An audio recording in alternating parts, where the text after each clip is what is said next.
feel like Kagurabachi is evolving. The story up to this point has been phenomenal, but now it feels charged. It feels it's turning that corner into something new. And that new is pretty scary, unpredictable, nerve-wracking. Did you see Samura in this chapter? That man is a monster. The reveals alongside how he operates is such a horrifying combination. This is a man that cannot be stopped easily. And when I say easily, I mean he plans to challenge like 30 plus people, all with powers, some with swords. This was someone that was controlling the war. I don't know about you, but this just feels different. That something is changing with how Hokuzono is approaching his story. It feels more depressive, it feels more intoxicating, and very much primed to go down a horrifying direction. And I am all in. So we have a bit of explaining to do. Let's get Samura out the way first, right? Originally, I thought Samura would be radicalized, which would mean that Yura, being a third party, would get under his skin, like a parasite, worm his way into the mind and fabricate some sort of story. Not literally, but warping the perception and the conviction that Samura has towards the contracted sword bearers. This isn't necessarily the case. However, if anything, Hokuzono has doubled down on the conviction of Samura and separated ulterior entities. I think this is a really great decision. Instead of playing on how malleable Samura could be towards outside influence, now you're really just circling in how concrete his conviction truly is. And that is what is radicalized. He has taken that conviction and evolved it into something that is very toxic, very self-serving, but also very tragic in a way. It has a lot of range, a lot of texture, a lot of volume towards it. Is really difficult to understand from an outside perspective.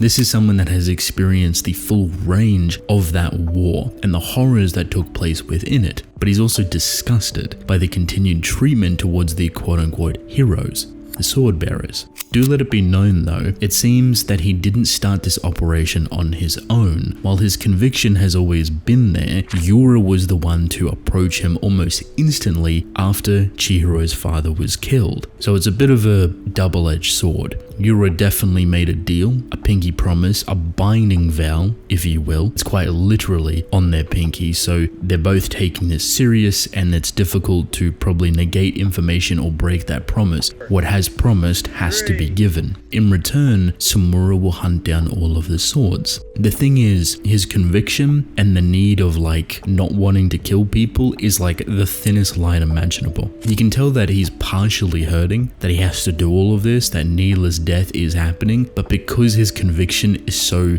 woven into his DNA, it just overrides everything. Killing Uraha and Chihiro, but not killing Hakuri and the ninjas kind of proves that palette. It would be more beneficial to make sure that Chihiro is dead. Same with Uraha and same with Hakuri. It'd actually be more beneficial in total towards his conviction if he just killed everyone here, and he has the power to do it. But he doesn't. He's choosy with where death goes. So there's a level of hypocrisy that comes into his conviction, which I think is very compelling and will be confronted a lot later on. The same way that the sword bearers being considered heroes is also hypocrisy, and that is being confronted as war criminals and stuff that has been hidden and stuff that Chihiro and us do not know. Something has happened within the war that has been covered up, and all eyes, all fingers point to Magatsumi and the sins of what that sword most likely birthed. Luckily, Shiba is here to get everybody out. Chihiro, Uraha, Hakuri, etc, etc, so I'm glad to see him in action. This will also cement the side that he will be on in regards to this conflict, because he's seeing it firsthand, and not through the eyes or words of other people.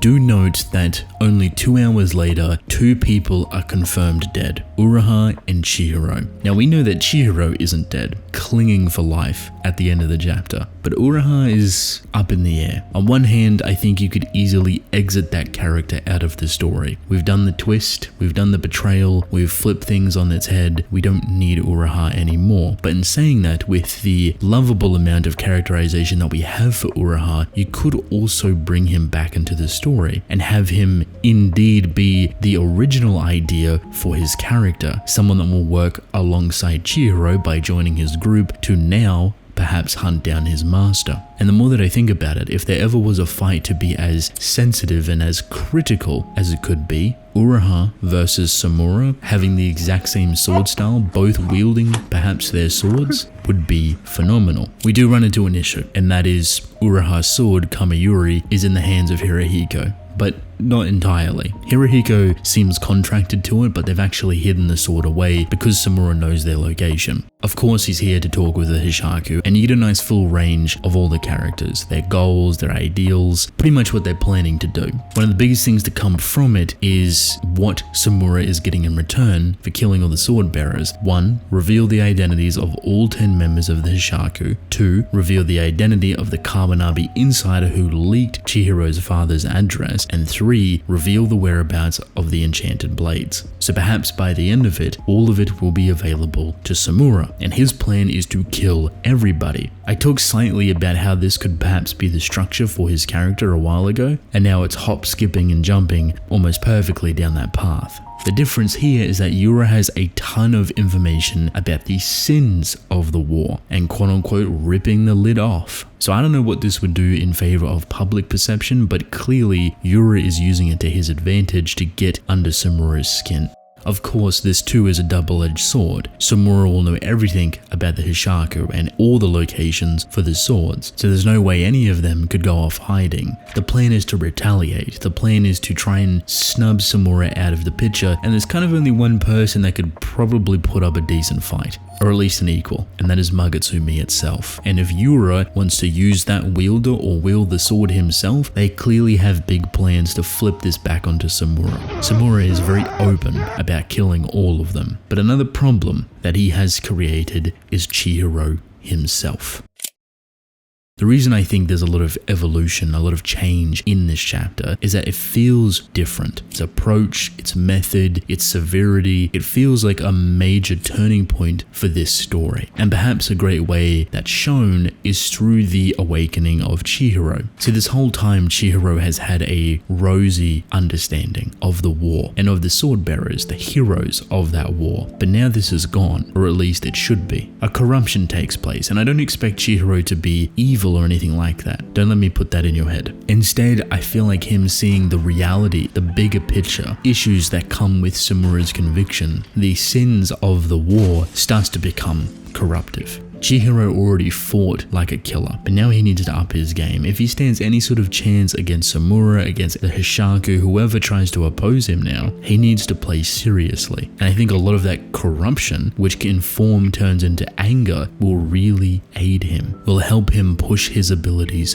further. But then you're leading into a point of almost no return. We don't want Chihiro to turn into someone like Samura, so perhaps a point in the future where he realizes and reflects on the person that he's becoming. The thing is, there's a level of self-awareness that is good and very problematic. If Chihiro can be self-aware and accept the person that he's becoming and the person that others have made him to be, that's the best path to take. I don't think this story is going to be on the side of playing some moral high card of why Chihiro shouldn't kill people when he's perhaps already annihilated a small town's worth. The irony of Samura saying that Chihiro doesn't need to become one of us is the fact that he just created one of them. Samura has more than likely formed and shaped Chihiro to this new idea potentially he would have never reached. This so-called sacrificial conviction that Samura has, trying to take it away from Chihiro, the burden that he was upholding. He's now created a semi-monster. You think Chihiro, of all people, is going to let this go? Samura has probably created the worst opponent imaginable, and a sword that he does not understand. When it comes to experience, all the other swords, sure, but this one is very different, and I wouldn't be surprised if we start to see why this sword was created to begin with.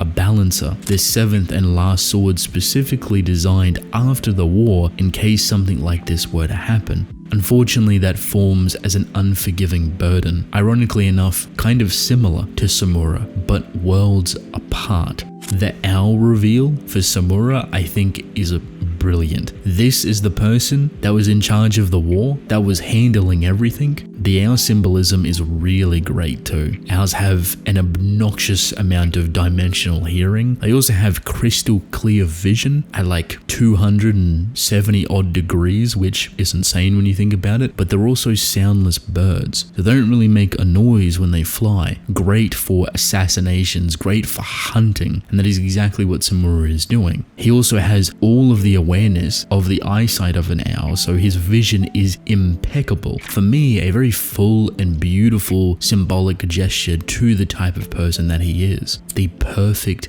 hunter in all of its glory.